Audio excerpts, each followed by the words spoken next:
नमस्कार, स्वागत है आपका इंडिया न्यूज़ इन खबर में और मैं हूं मनोज कुमार। पूर्व प्रधानमंत्री अटल बिहारी वाजपेयी ने कभी कहा था कि हम पड़ोसी नहीं बदल सकते, यानी हमारा इशारा पाकिस्तान की तरफ है। जब भी भारतीय राजनीति की चर्चा होगी तो पाकिस्तान का भी जिक्र होगा। दरअसल पाकिस्तान एक और तख्ता पलट की तरफ बढ़ता हुआ दिखाई दे रहा है। जो वहाँ से संकेत मिल रहा है, जो वहाँ पे कवायदें चल रही हैं, उसको देखते हुए साफ तौर पे लग रहा है कि एक और तख्ता पलट बहुत जल्द पाकिस्तान में हो सकता है और सेना एक बार फिर से सत्ता पे काबिज हो सकती है। बात हम लोग करेंगे कि क्या वहाँ से संकेत मिल रहा है। दो खास लोग हमारे साथ मौजूद हैं, विष्णु शर्मा जी हैं और विद्याशंकर तिवारी जी हैं।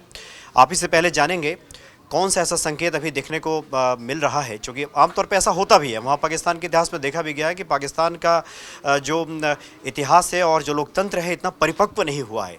तो जो संकेत मिल रहा है, पहले थोड़ा संकेत बताएं और उसके बाद बताएं कि क्या इसे माना जाए कि एक और तख्ता पलट हो सकता है। देखिए, जब घर में खाने को नहीं होते हैं तो झगड़े ज़्यादा होते हैं। तो इसमें कहीं कहीं कोई दो राय नहीं कि उसका जो फिजिकल डेफिसिट है 8.9% पहुंच गया है। और जो 2019-20 का उसका बजट था उसमें जो है डिफेंस का बजट नहीं बढ़ा। तो कमर जावेद बाजवा को जो है दिक्कत हो रही है। और ये भी ओपन ट्रूथ है कि जो इमरान खान आए थे वो आईएसआई और फौज के सपोर्ट से ही आए थे। ठीक है, तो इन्होंने इसी जुलाई के भाषण में बोला था कि हमें फौज की खुली सपोर्ट है। वो है भी इनके साथ। लेकिन जो परिस्थितियां बनी हैं कश्मीर को लेकर के और आर्थिक अभाव, आर्थिक संकट, उसके बाद से बाजवा थोड़ा सा एक्टिव हुए हैं। और ये जो 2 मीटिंग उन्होंने की है रावलपिंडी में, जो कि वहाँ के सेना का मुख्यालय है, और दूसरी मीटिंग इन्होंने की है कराची में, जो हमारी मुंबई जैसी आर्थिक उनकी राजधानी है। ठीक है, तो वहाँ पे वो बड़े बड़े बिजनेसमैन और उद्योगपति वगैरह से मिले और उसके बाद उनसे जानने की कोशिश की कैसे इन्वेस्टमेंट बढ़े। बाद में जब इस पे वहाँ पे भी अफवाहें शुरू हो गई तो सेना की तरफ से क्लैरिफिकेशन भी आया और उधर वित्त मंत्रालय की भी तरफ से आया।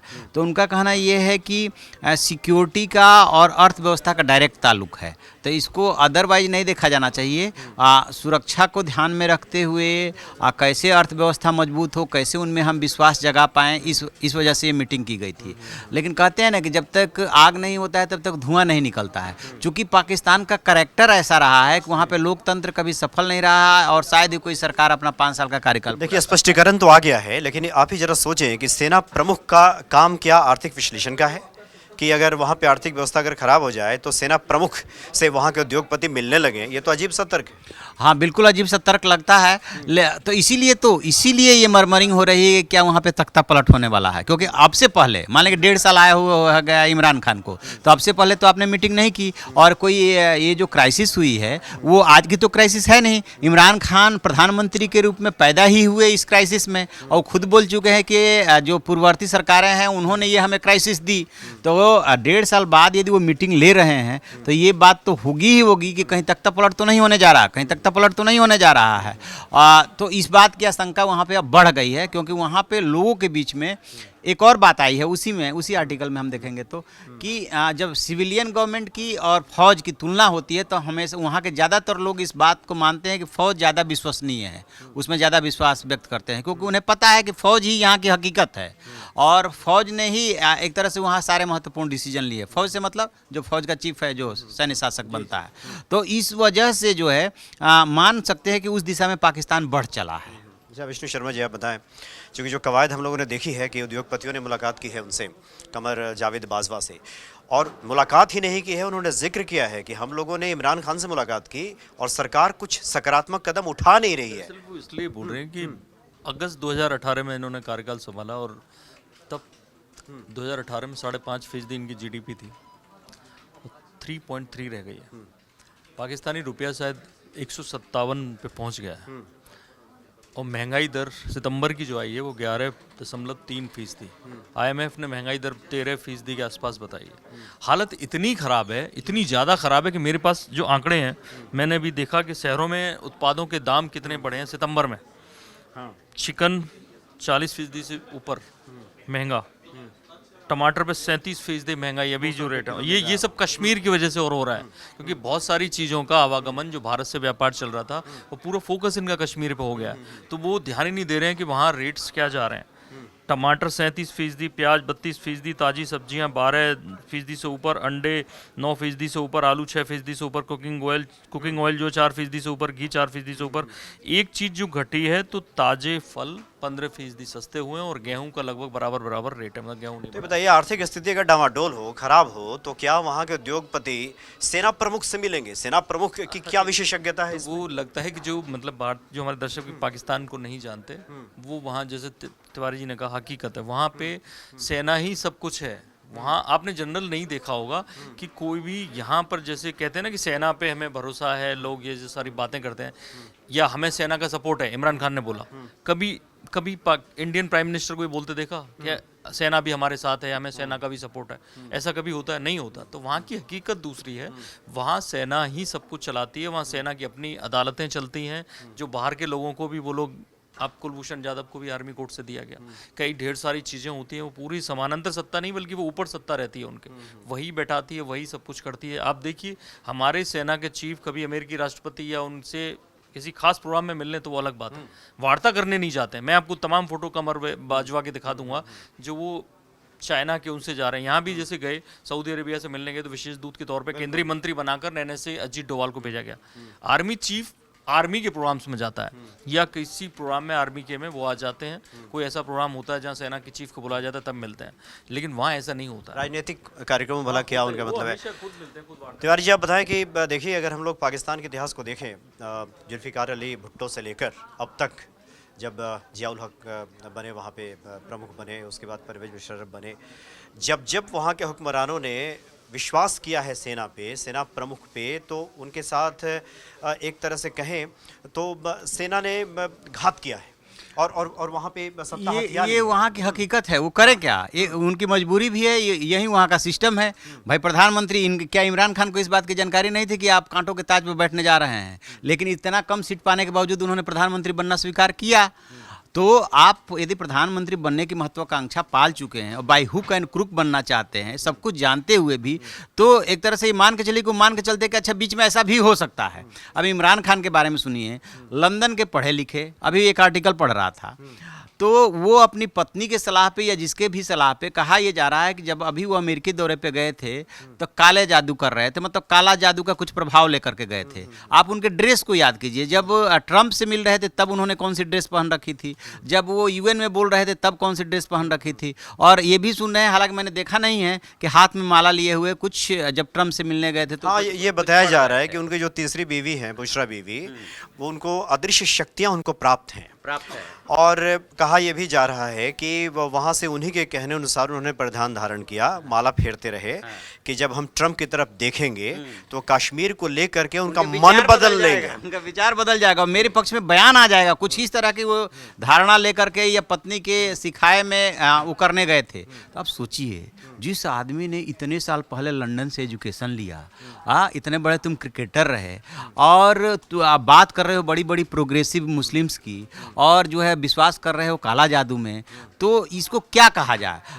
क्या उन्हें ये पता नहीं था कि ऐसा होने वाला? मुझे तो लग रहा है कि उनको भी इस बात का एहसास हो गया है कि शायद अब वो अंतिम पारी खेल रहे हैं क्या, क्योंकि जो जिस तरीके से सेना की हलचल बढ़ी है ना, गुफ्तगू के ही स्तर पे, लेकिन वहाँ हलचल बढ़ गई है। उसकी दो वजह है, एक तो आर्थिक संकट और दूसरा कश्मीर उनके अस्तित्व का सवाल है। कश्मीर उनका है, इसके लिए वो कभी नहीं लड़ते हैं, इसकी वजह से उनका अस्तित्व है, क्योंकि कश्मीर के नाम पे वो दुनिया में बोल लेते हैं, फौज जो है अब भारी पड़ती है, वहाँ की सरकार जो भारी पड़ती है। मैं जानता हूँ नवाज शरीफ को भी निजी बातचीत में, जब मोदी जी वहाँ पे गए थे और उसके पहले जो बैकडोर चैनल से बातचीत हुई, नवाज शरीफ कभी झगड़ा करने वाले व्यक्ति नहीं है, इमरान खान झगड़ा करने वाले व्यक्ति नहीं है, लेकिन इनको मजबूरी में बोलना पड़ता है, क्योंकि उनको फौज जो है तख्ता पलट कर देगी।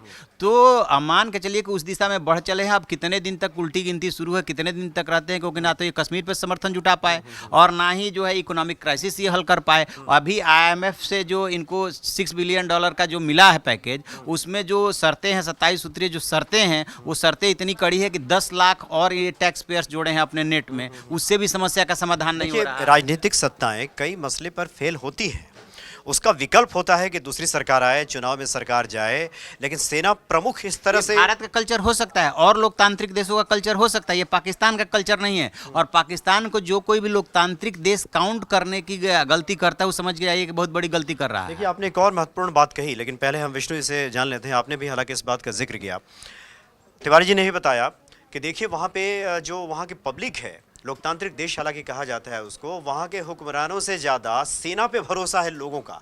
देखिए, सरकार फेल हो जाए ये बात समझ में आती है, लेकिन लोकतांत्रिक देश में लोगों का भरोसा सेना प्रमुख पे ज़्यादा हो, ये तो बड़ा घातक देखिए, एक पुरानी कहानी आपने सुनी होंगी, राक्षस की जान तोते में। और फिर वही तोता उसके लिए दिक्कत बन जाता है कि उसको उसे सेफ रखना होता है। उस तोते को अब तोता क्या है, पाकिस्तान की जान इस्लाम में, इस्लामिक कंट्री, और वो इस्लाम को लेकर क्यों सपोर्ट करते हैं वो लोग आर्मी को, वो हद से ज़्यादा जिस कीमत पे वो बना, इस्लाम के नाम पे बना, उस वक्त जिन्ना थोड़ी अकलमंदी करते ना, बांग्लादेश वाला पार्ट इसमें लेते, पूर्वी बंगाल, क्योंकि पूर्वी बंगाल और पाकिस्तान, ईस्ट पाकिस्तान और वेस्ट पाकिस्तान के बीच में दूरी आप समझ रहे हैं। पूरा का पूरा इंडिया घूम के इधर से जाइए, महाराष्ट्र, गुजरात, गोवा, पूरा घूम के आप तमिलनाडु, तब जाके आपको इधर बंगाल की खाड़ी में आते हैं, अगर आप समुद्र से जा रहे हैं तो इतना बड़ा दूरी बीच में कोई उन्होंने इस तरह, ये बेवकूफ़ी पहले हुई क्योंकि इस्लाम के नाम पर हुई। आप अकलमंदी करते, इधर का हिस्सा लेते, उधर का छोड़ देते, कुछ करते, उस वक्त नहीं छोड़ा, वो हाथ से गंवाना पड़ा। दूसरी बेवकूफ़ी, अब इस्लाम को बचाए रखना है, उसकी जिम्मेदारी किसके पास, आर्मी के पास। आर्मी कोई भी ऐसा एक्शन नहीं होने देती, और आर्मी के दबाव में बाकी जो वहाँ आवाज़ें उठती हैं वो दब जाती हैं। हाल ही में अभी कल परसों की बात है, कल की बात है शायद, एक बिल आया वहाँ पर कि क्या अल्पसंख्यक समुदाय का व्यक्ति प्रधानमंत्री, राष्ट्रपति होता है। ये लोग माइनॉरिटी की बात करते हैं ना हर बार, इनकी नेशनल असेंबली में उसे खारिज कर दिया गया, गिरा दिया गया कि अगर कोई बनेगा प्रेसिडेंट या प्रधानमंत्री तो वो केवल और केवल मुसलमान होगा। तो ये बड़ी वजह है, वो तोता है जो उन्हें सब ये तरफ बताएं, दिक्कत करता है। तब तो इसका एक संकेत ये भी मिलता है कि देखिए, हम सेना के ऊपर भले ही आरोप लगाएं या फिर हुक्मरानों की बात करें, यानी पाकिस्तानी आवाम भी क्या कितनी कट्टरता है उसको इस्लाम के प्रति। वो है, मैं अब पूरी आवाम की बात मैं इसलिए नहीं कर सकता, कभी कभी माहौल इस तरह का होता है कि जो असली आवाज़ें हैं वो बोल नहीं पाती हैं, दबा दी जाती हैं। जिनके हाथ में ताकत है उनकी मजबूरी बन जाती है। हो सकता है एक दिन वहाँ से आवाज़ उठे, पर वो उठने वाली नहीं है, क्योंकि वो कट्टरता इतनी ज़्यादा है कि आप सोचते ही नहीं है कि क्या वफादारी हो सकती है। आज भारतीय सेना का कोई भी अधिकारी क्या प्रधानमंत्री के प्रति वैसे जवाब दे अगर वो पद पे नहीं है, या किसी वजह से जवाब दे, वो सिस्टम में जवाब दे, वहाँ प्रधानमंत्री बदल जाएगा, उसकी जिम्मेदारी बदल जाएगी। वो ऐसा नहीं है कि वो हिंदू धर्म का होगा तभी उसको सपोर्ट करेगा, वहाँ कोई मुसलमान भी बैठा होगा तब भी सपोर्ट करेगा। तो यहाँ एक सिस्टम है कि आप क्वालिफाई करते हो, आप कोई टेस्ट क्वालिफाई करते हो, वहाँ से आगे बढ़ते हो, वहाँ ये टेस्ट क्वालिफाई होते हैं, लेकिन उसके बाद वफादारी जुड़ जाती है आदमी से और इस्लाम से। इस्लाम के नाम पे अगर ईश निंदा के नाम पे फांसी दे जाती है। यहाँ इंडिया में ऐसा कुछ नहीं है, इंडिया में वाकई में लोकतंत्र है, इंडिया में आवाज़ें होती हैं, लोग यानी बात करते हैं। ये कह सकते हैं कि मैच्योर वाकई वहाँ का लोकतंत्र नहीं हुआ। अच्छा, एक और बात तब सवाल उठ रहा है कि हम अनुभवों से देखें, इतिहास पे गौर करें, अगर सेना पे इतना ही भरोसा है कि सेना इतनी ही सक्षम है और सेना ने राज भी किया है, तो बीच बीच में जो लोकतंत्र का फिर नाटक होने लगता है और आवाम फिर एक नई प्रधानमंत्री को, नई वजीर आजम को चुनती है, फिर ये तो बड़ी विडंबना वाली स्थिति है। देखिए, चूंकि संविधान में उन्होंने इस चीज़ को एक्सेप्ट किया हुआ है, जैसे जितने 54 शायद इस्लामिक कंट्रीज हैं उनको देख लीजिए तो वहाँ पे अलग अलग सिस्टम है। बहुत जगह पे किंगशिप काम कर रहा है, लेकिन दिखाने के लिए लोकतंत्र है। जैसे किंग सलमान की ही बात ले लीजिए, तो वहाँ पे वो मंत्री हैं, ठीक है ना, लेकिन काम कर रहा है वही किंगशिप वाला कंसेप्ट। तो वैसे ही यहाँ पे संविधान में व्यवस्था की गई है लोकतांत्रिक सरकार की, तो जो भी सैन्य शासन होता है ना, उसको उस तरह से इंटरनेशनली एक्सेप्टेंस नहीं मिलता है, और देश में भी इस बात की डिमांड उठने लगती है इलेक्शन इलेक्शन इलेक्शन, ठीक है ना। तो वो एक तरह से कह सकते हैं खाना पूर्ति होती है, क्योंकि तो कई बार मिल जाता है। परवेज मुशर्रफ का एक्सेप्टेंस अटल जी ने दे दिया था सबसे पहले। इंटरनेशनली नहीं मिलता है ना, इंटरनेशनली ना इस चीज़ को अच्छा नहीं माना जाता है, ठीक है ना। तो उसमें फिर आ जाता है संविधान में इतने साल बाद चुनाव होना चाहिए, वो चीज़ उनके यहाँ भी है। ऐसा नहीं है कि वो ज़मीन पे नहीं काम कर रहा है तो संविधान में नहीं है, संविधान में है। और सैन्य शासन जितने दिन तक रहता है, बेशक लीगली उसमें दिक्कत ना आती हो, लेकिन मोरली माना जाता है कि वो सैन्य शासन है, वो उसको संवैधानिक मान्यता नहीं है, ठीक है। तो इस वजह से चुनाव होता है। जब चुनाव होता है तो आईएसआई और फौज इन्वॉल्व हो जाती है। तो वो सिर्फ दिखावे के लिए है लोकतंत्र। लेकिन दिखावे के लिए से ही लोकतंत्र कहा यह जाता है, अपने ही देश के भी नेता इस बात को बयान देते हैं कि दिखावे के लिए ही सही या कमज़ोर सरकार ही सही, वहाँ पे लोकतंत्र रहना चाहिए। चलिए आखिरी सवाल लेते हैं आपसे। अनुभवों के आधार पे इतिहास को खंगाले हम, क्या लग रहा है कि वाकई आने वाले 2-3 महीने के अंदर एक और तख्ता पलट पाकिस्तान में हो सकता है? देखिए, पाकिस्तान ऐसा फेल्ड स्टेट है जहाँ पर कभी भी कुछ भी हो सकता है। जब जब जब जब पाकिस्तान में आपको ध्यान होगा, पाकिस्तान की नींव इस तरह से रखी गई है कि जिन्ना, तो 11 महीने बाद उनकी डेथ हो गई थी, जिन्ना बीमार हो गए थे और वहाँ वफादारी केवल इस्लाम से है। मैंने बताया ना आपको, लियाकत अली या कोई भी हो, वो सब जिन्ना की वजह से बने। आज जिन्ना का वो लोग नाम लेते हैं, लेकिन जिन्ना की मौत कैसे हुई? उनकी बहन उनकी जो उनको लेके बीमार थे, लेके आ रही थी एयरपोर्ट से, उनके साथ कौन था लेने के लिए? एक एम्बुलेंस होती है और एक गाड़ी होती है, गाड़ी ही होती है, एम्बुलेंस भी नहीं होती, वो एक गाड़ी उन्हें लेके जा रही होती है और रास्ते में उसका पेट्रोल खत्म हो जाता है। 2 घंटे या 4 घंटे शायद जिन्ना की गाड़ी खड़ी हुई है, अकेली उनकी बहन है, एक आध और कोई कर्मचारी होगा, फ़ोन करते हैं एम्बुलेंस भेजिए, 2 या 4 घंटे में एम्बुलेंस आती है और जिन्ना को तब जाके ले जाती है। कैसे भी बचाया नहीं जाता। जब जिसने इस देश को बनाया उसके साथ ऐसा हुआ। दूसरा जो नाम था रहमत अली, जिसने नाम दिया PAKISTAN पाकिस्तान, उसने सोचा, लंदन में नाम दिया था, उसने सोचा कि मेरा दिया हुआ नाम चल रहा है, देश बन गया है, मैं जाऊँगा तो मेरा बड़ा भव्य स्वागत होगा। वो एयरपोर्ट पर उतरता है, बंदा आता है और 1 या 1.5 घंटे बाद उसका सारा सामान छीन के वापस एयरपोर्ट भेज दिया जाता है, भगा दिया जाता है कि लौटती फ्लाइट लंदन से पकड़ो और जाओ वापस। तो जब उनके साथ ये हुआ है तो यहाँ किसी के साथ भी कुछ भी हो सकता है, फेल्ड स्टेट है। जी जी, तो आपका क्या कहना है कि हम इस निष्कर्ष पे पहुंच सकते हैं कि आने वाले 2-3 महीने में सेना एक बार फिर से काबिज हो सकती है पाकिस्तान? चले थे वो मोदी जी पे अटैक करने के लिए, वो अपनी ज़मीन बचाना चाह रहे थे मोदी जी पे अटैक करके, और अब वो जिस दिशा में जा रहे हैं कि उनकी खुद की ज़मीन खिसक गई है। अब उनको ना काला जादू बचा सकता है, और जितना वो हाथ पांव मार ले 1-2 देश जो दिख रहा है जैसे मलेशिया, टर्की जैसे या चाइना जैसे देश, वो भी उनकी भी एक लिमिटेशन है, उस लिमिटेशन से आगे नहीं जा सकते। और यदि ये दोनों मुद्दों पे फेल मारे, ना तो इकोनॉमिक क्राइसिस हल कर पाए, अभी ना ये मिड अक्टूबर में, इसी महीने में ये फैसला हो जाएगा कि पाकिस्तान का क्या होने वाला है, क्योंकि FATF की बैठक होने जा रही है। FATF की बैठक में यदि इनको ब्लैक लिस्ट में डाल दिया गया तो समझिए कि इनकी कहानी ख़त्म है, और वो इस बात को समझ रहे हैं। तो चलिए, जैसे कि जिक्र किया कि मोहम्मद अली जिन्ना को पाकिस्तान में कायदे आज़म कहा जाता है, लेकिन पाकिस्तान में कोई भी कायदा दिखाई नहीं देता, और जैसा कि विष्णु जी ने जिक्र भी किया कि कब वहाँ पे क्या हो जाए ये कहना बड़ा मुश्किल है। और हम भी जो बात कर रहे हैं सिर्फ कयासों पे और अनुमानों पे आधारित नहीं है। जो वहाँ पे गतिविधियाँ दिख रही हैं ये साफ संकेत दे रही हैं, इतिहास से अगर हम सबक लें, कि पाकिस्तान निश्चित तौर पे एक और तख्ता पलट की ओर आगे बढ़ रहा है। और अगर कमर बाजवा राष्ट्र प्रमुख के रूप में अगर वहाँ काबिज हो जाएं तो किसी को आश्चर्य नहीं होगा। चलिए, बहुत बहुत शुक्रिया आप दोनों का। नमस्कार।